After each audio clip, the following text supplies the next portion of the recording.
سلام عشق، سلام نور.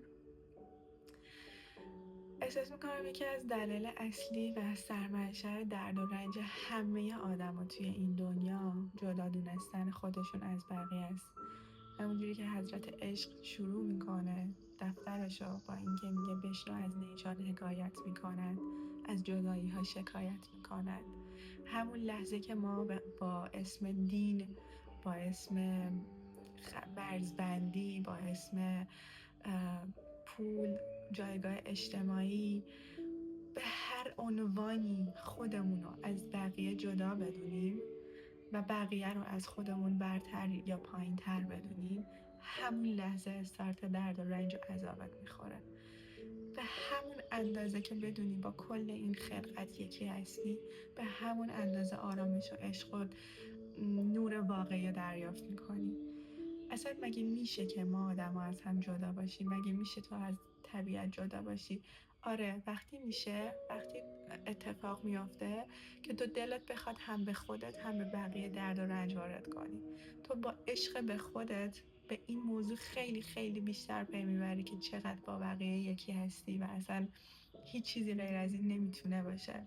وقتی که به کتابای دینی نگاه میکنی، مثل انجیل، مثل قرآن، مثل هر کتاب دینی که شاید حتی لاشو باز کرده باشی، به این پی میبری که همشون یک زبان مشترک دارن. قرآن داره از عشق میگه، انجیل داره از عشق میگه، تورات داره از عشق میگه. تمام پیامبرا، تمام انسان‌های بالایی که همچنان اسمشون روی زبوناست، حتی فیلسوف‌ها، حتی عالم‌ها، حتی مفسرا، حتی شاعرها، همه اونایی که ما زبانشون رو میفهمیم، به دلمون راه پیدا میکنه، به قلبمون راه پیدا میکنه، همشون دارن از یه زبان مشترک حرف میزنن و اون عشقه. و تمام بدبختی آدما از لحظه‌ای شروع شد که خواستن این زبان رو جداش کنن. به اسم دین، به اسم کنترل کردن آدما خواستن جداش کنن و از اون انرژی فوق‌العاده زیادش، از اون انرژی وحشتناک فوق‌العاده‌اش برای مقاصد شخصیشون استفاده کنن. هیچ دلیل دیگه ای نداره که تو بخوای عشق رو از کس دیگه ای جدا کنی. تو وقتی به طبیعت عشق نداشته باشی، آشغال میریزی. وقتی خودت رو دوست نداشته باشی، یه عالمه آشغال میریزی تو خودت. همچنین واسه بقیه آدما، همچنین واسه کل کائنات.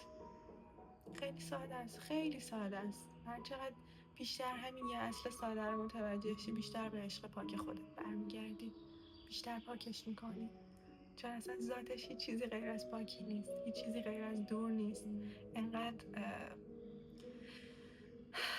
سعی نکنین با اسمای مختلف جداش کنین. یکی میگه انرژی، یکی میگه دیواین، یکی میگه گاد، یکی میگه الله، یکی میگه ساچید، یکی میگه جیسس کرایست.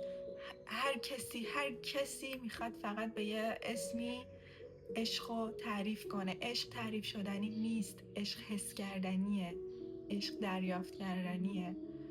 همونی که الان همه به اسم انرژی میشناسنش و درکش میکنن.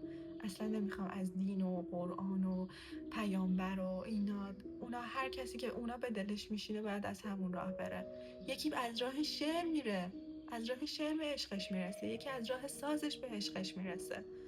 یکی از راه عشق دنیاییش حتی، که وقتی به خلقت خدا نگاه میکنی میبینی که چقدر میتونی دوستش داشته باشی. بعد برمیگردی به خودت نگاه میکنی میبینی خدا چی آفریده. خدا عشقه. هر چقدر بیشتر به این عشق برگردی، مثل همیشه که میگم، بیشتر نورتو پیدا میکنی.